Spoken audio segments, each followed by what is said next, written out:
2020 অনূর্ধ্ব-19 বিশ্বকাপের ফাইনাল। ভারতের দম্ভ চুরমার করে সেদিন বিশ্বজয় করেছিল বাংলাদেশের যুবারা। সেদিন প্রথমে ব্যাট করতে নামা ভারতের ব্যাটিং ধসিয়ে দিয়েছিলেন শরীফুল ইসলাম, অভিষেক দাসরা। যশস্বী জয়সওয়াল, দিব্যানা সাক্সেনারা সেদিন দাঁড়াতেই পারেনি।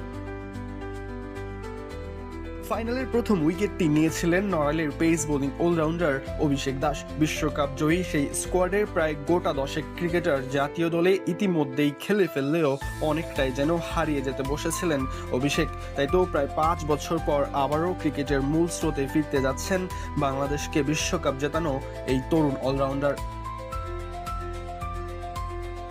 যুব বিশ্বকাপ জয়ের পর দলের বাকি সদস্যরা যখন জাতীয় দলে খেলার স্বপ্নে বিভোর, তখন পিঠের ইনজুরিতে প্রায় 5 বছর ক্রিকেটের বাইরে থাকতে হয়েছে এই তরুণ অলরাউন্ডারকে। 15 মার্চ 2020 সদ্য বিশ্বকাপ জয়ের তকমা গায়ে নিয়ে ওল্ড DOHS স্পোর্টিং ক্লাবের হয়ে লিজেন্ডস অব রূপগঞ্জের বিপক্ষে বিকেএসপিতে লিস্টে ডেবিউ হয় অভিষেক দাসের। ডেবিউ ম্যাচেই প্লেয়ার অব দ্য ম্যাচ হন অভিষেক। তবে তারপরের গল্পটাই যেন হতাশার, যন্ত্রণার। এরপরই ব্যাক ইনজুরিতে প্রায় 5 বছর মাঠের বাইরে থাকতে হয়েছে তাকে। চিকিৎসার জন্য দৌড়েছেন পৃথিবীর এই প্রান্ত থেকে অপর প্রান্তে। ভারত, ইংল্যান্ড, কাতার, কোথাও যেন বাদ রাখেননি।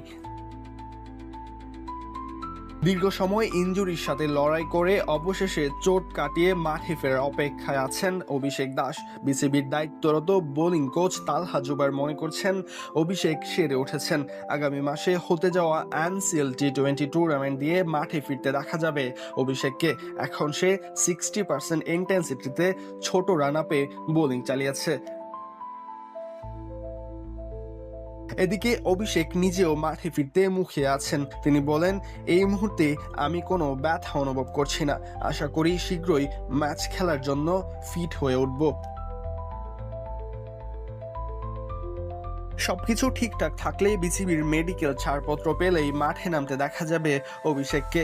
লম্বা অবসানের পালা ঘুচিয়ে মাঠে ফিরতে মরিয়া এই অলরাউন্ডার। ইনজুরিতে না পড়লে হয়তো এখনই জাতীয় দলে নিয়মিতই দেখা যেত নড়াইলের এই পেস বোলিং অলরাউন্ডারকে। সরাজয়ন, ডি স্পোর্টস।